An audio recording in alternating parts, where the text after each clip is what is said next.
السلام عليكم ومرحبا بكم، ان شاء الله تكونوا كامل بخير وعلى خير. اليوم جيتكم بواحد المحاجب سخونين حارين، الله يبارك، تاكلي وتوكلي بواحد الحشوة بزاف بنينة، غير بمكون اضافي فقط تنحي لك هذيك البنة تاع الطرشي وتاع البصلة اللي نكونوا في المحاجب. اللي ما تحبش البنة ولا ولادها ما يحبوش ديك البنة تاع الطرشي ولا تاع البصل، نضيف لهم هذا المكون اللي راح تشوفوه معنا في طريقة التحضير. يلا نروحو نجيبو الخضرة تاعنا، نوجدو طرشي نغسلوها مليح ونقطعوها كامل. داك البصل ايضا نقوه ونغسلوه نزيدو نقطعوه معاها، نديرو كلش مع بعض. اني نقطع هنا في الطرشي، بصح الطرشي هذه قطعوها رقيقه. هنا خلطت الطرشي الحمراء والطرشي الخضراء، او فلفل حلو اخضر واحمر. زدت ايضا ذاك البصل، الا كان عندك البصل داك الابيض ديري داك الابيض ولا الاحمر كيما هذا اللي عندي انا، فاني عادي قطعت داك البصل كامل.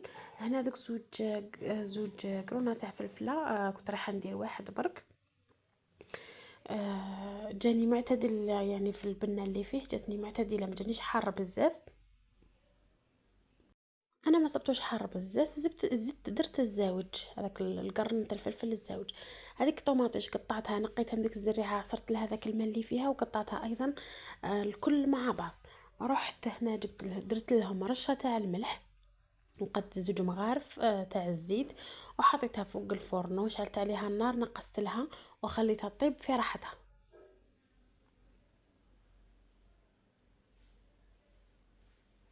رحت هنا جبت الجفنة تاعنا ولا ولا الريسيبيون ولا اللي ما تعجني فيه. درت نص، بهذا دايما انا نستعمل هذا الغرفية تاع شوربة، نديرها للعبر نعبر بها، تجيني سوا مع الافراد العائلة اللي في دارنا. نكثر ولا نقلل، المهم ندي بهذا البول دايما نكثر ولا نقلل. المهم انتي الا كان عندك بزاف ديري بزاف، لكن عندك افراد العائله قلال نقصي في العبر هذاك. انا درت العبر هذا، درت نص كيلة تاع الفارينة وزوج كيلات تاع السميد الرطب، درت عليهم رشة تاع الملح على حسب الذوق، ودرت عليهم الزيت ديري قد مغرف برك شويه كبيره. هنا هذا الزيت الدورة تاعها وشي هو الدور تاع الزيت هنا، تجينا العجينه بزاف طريه، وكي نكونوا رايحين ناكلوها ما نصيبوهاش كيما بلاستيك في فمنا. كاين بزاف اخوات ما يقدروش ياكلوها، تقول لك انا توجعني ولا توجعني في الاستوما ولا ما نقدرش ناكلها لاني عندي كولو. تكون تتعلق في فمك. بصح كيفاش ديري لها هذيك المغرف تاع الزيت ما راح لا تتعلق لحتى حاجه، ما تكثريش. الا كثرتي ما تبغيش تتكسر لك، كي تكوني تخبزي فيها تولي تتقطع، ما تكثريش. انا في ذا العبر تاع الفارينه اللي درت تاع الدقيق، درت نص فارينه كيما قلت لكم، ودرت زوج عبار تاع السميد، درت لهم مغرف برك تاع الزيت. مغرف برك تاع الزيت، هذيك المغرف ما تخليش العجينه تاعك تتكسل كي تكوني تاكلي فيها، ما توليش بلاستيك كيما البلاستيك. المهم راكم فهمتوني. نحكم نعجنها بالماء، ندير الماء ونبقى نعجن فيها، خلي العجينه تاعي طريه، وايضا ما ندلكهاش بزاف. دوك نوريكم كيفاش ندير، غير نعجنها غير شويه.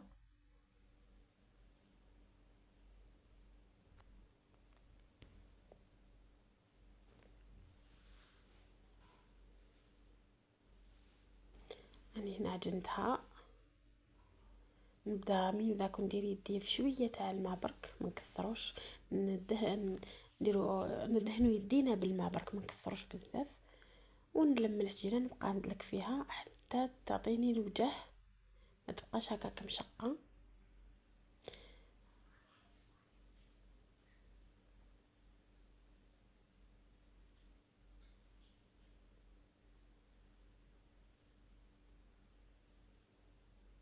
هكذا نبقى غير ندلك فيها واحد 10 دقائق ولا، ومن بعد نحكم نلمها ونديرها في كيس بلاستيكي، وفي هذه السخانه نديروها في الثلاجه. وإلا كنا في فصل الشتاء باينه نخلوها برا.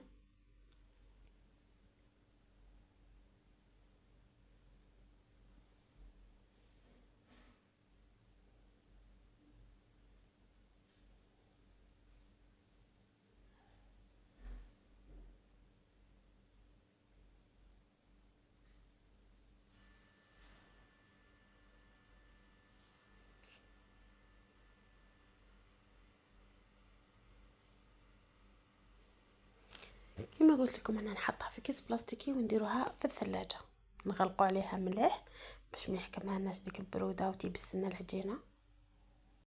البنات هنايا زدت مكون هو الاضافي اللي قلت لكم عليه، نحي ديك البنه تاع الطرشي والبصله، درت جبن طبيعي الفورماج ناتور، اللي صامت ما فيه والو، هذا كي نحي لنا هذيك البنه تاع الطرشي وتاع البصله اللي ما يحبوش الاولاد ياكلوها، انا دائما نديرها لهم ياكلوها وما يحسوش كامل بلا راهم ياكلوا في البصل ولا في الطوماطيش، وما تبقاش حتى هذيك البنه في فمك تاع البصل وتاع الطوماطيش.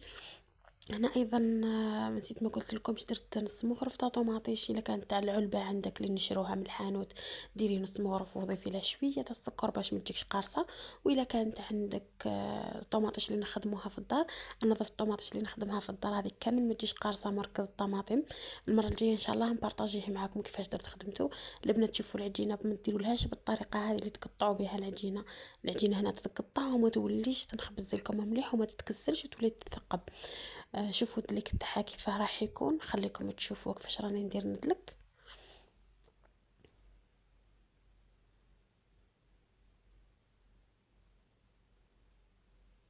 شوفوا كيفاه تدلكيها بالطريقه هذه، تجيبي العجينه وبقيت تدلكي فيها حتى تحصلي على عجينه بزاف طريه وتكون تتكسل في يدك. نجيب نديرها ديبول كيما راكم تشوفوا هكذا، صغار ولا كبار على حسب ما تحبي انت، ولا على حسب ما تحبي الحبه تاع المحاجب تاعك كبيره ولا صغيره. البنات هنا اللي بغات تخدمها، رانا في فصل الصيف، تعاون روحها غير من الدار، ولا وليداتها يدوها يبيعوها، ولا عندها حانوت تخدم معاه تخدمها بالطريقه هذه، ما تكلفهاش بزاف، وايضا بنينه تجي خفيفه بزاف مع فصل الصيف هذا. شفتونا كي ناكلوا حاجه فيها البصل والكامل ما نحملوهاش بزاف بالطريقه هذه، ولا بالمكون اللي زدتو فيها تاع الفرماج الطبيعي هذاك كامل ما تحسيش بالبنه تاع الطرشي ولا تاع البصل، تجيك خفيفه وهايله ما شاء الله، يعني عن تجربه. ولا حبيتي تخدميها كما قلت لك وتخدمي تبيعيها ايضا تجيك اقتصاديه. كما قلت لكم ضيفي غير الطوماطيش هذيك اللي نخدموها روحنا في الدار، خدميها لروحك في الدار باش تنقصي على روحك. شوفوا كيفاش ندير انايا الحشو الداخل، انا ما نكثرش، وانتي على حساب الافراد العائله تاعك كيما يبغوا كثري ولا ما تكثريش، هذاك الشيء يرجع لك انتي على حساب ما يحبوا في الدار. انا ما يحبوش الحشو بزاف، يعني كيما اللي تتباع برا، اللي تتباع برا شفتوها كاع ما يكثروا لهاش الحشو، ما يكثروا لهاش ديك التكتوكه، يديروا لها غير شويه برك. شوفوا كيفاش نغلقها تجيني بزاف خفيفه.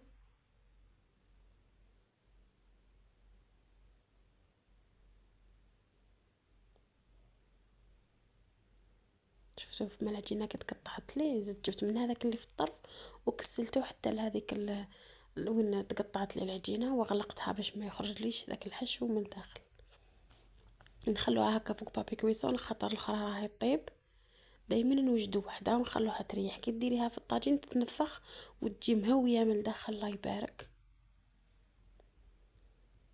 شغل العجين يطلق روحه كي تخليه يريح يطلق روحه. نخليكم تشوفوا الطريقه كيفاش ندير نخبز، كيفاش ندير ذاك الحشو، وكيفاش نكسل العجينه، وكيفاش ندير نحطها ايضا على ذاك بابي كويسون اللي يساعدني بزاف بزاف في الخدمه، خاطر انا وحده تكون طيب وحده تكون فوق بابي كويسون، ما نقدروش نخبزوها لو كان ما تكونش فوق، ما نقدروش نرفدوها لو كان ما نحطوهاش هكذا على بابي كويسون، يساعدنا بزاف في الخدمه.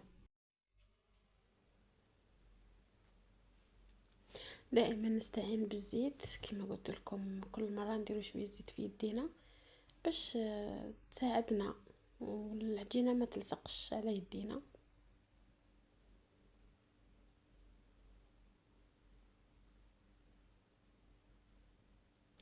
ايضا نروح ندير شويه تاع الحشو نمشوه كامل على العجينه غير بالعقل باش ما تتقطع لنا فاني.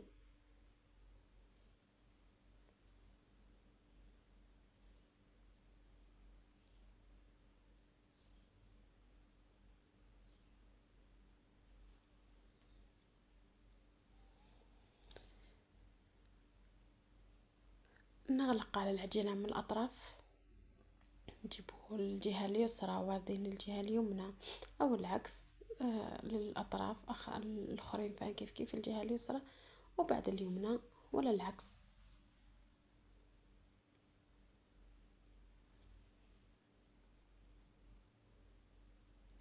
نرموها ونجيو نفتحو واحدة أخرى، نفتحو واحدة أخرى بنفس الطريقة ونديرو لها نحشو أيضا بنفس الطريقة اللي قلت لكم عليها في الأول. البنات غير بالعقل باش ما تقطعوش العجينة، راكم تشوفوا العجينة كيف راهي منبلة الله يبارك، تجي خفيفة. أيضا ذاك هذا التنبال ولا هذا النبولات اللي راهم فيها كي تحطوها فوق الطاجين طيبوها، تطلع أيضا وتتنفخ بالطريقة هذه، تجي خفيفة مع ذاك الحشو معسل الله يبارك، ما تجيش كامل ناشفة وما تجيش ايضا تتكسل كما احنا نقولوا تتعلق في فمك تاكلي وهي تتكسل كيما شوينغوم، تاكليها وتسيبيها الله يبارك ما شاء الله. البنات نخليكم تكملوا ولا تشوفوا الطريقة اللي راني نخبز بها ولا اللي راني نخدم بها حتى نتلاقاو في الشكل النهائي ولا في طريقة التقديم النهائية.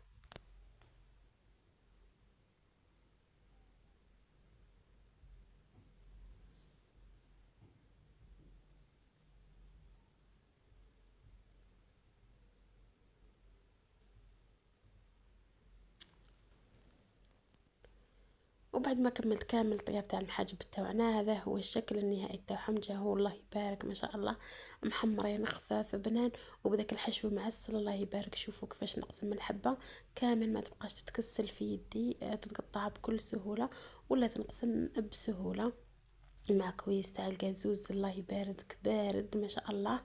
وانتي فطرتي ولا فطرتي وليداتك وبصحتكم، شهيتكم خياتي في الجنه ان شاء الله. خوتي خواتاتي ما تنساوش ابوني واشتراك في القناة ولايك للفيديوهات فضلا وليس امرا، وان شاء الله نتلاقاو في الفيديو القادم بحول الله. الى اللقاء.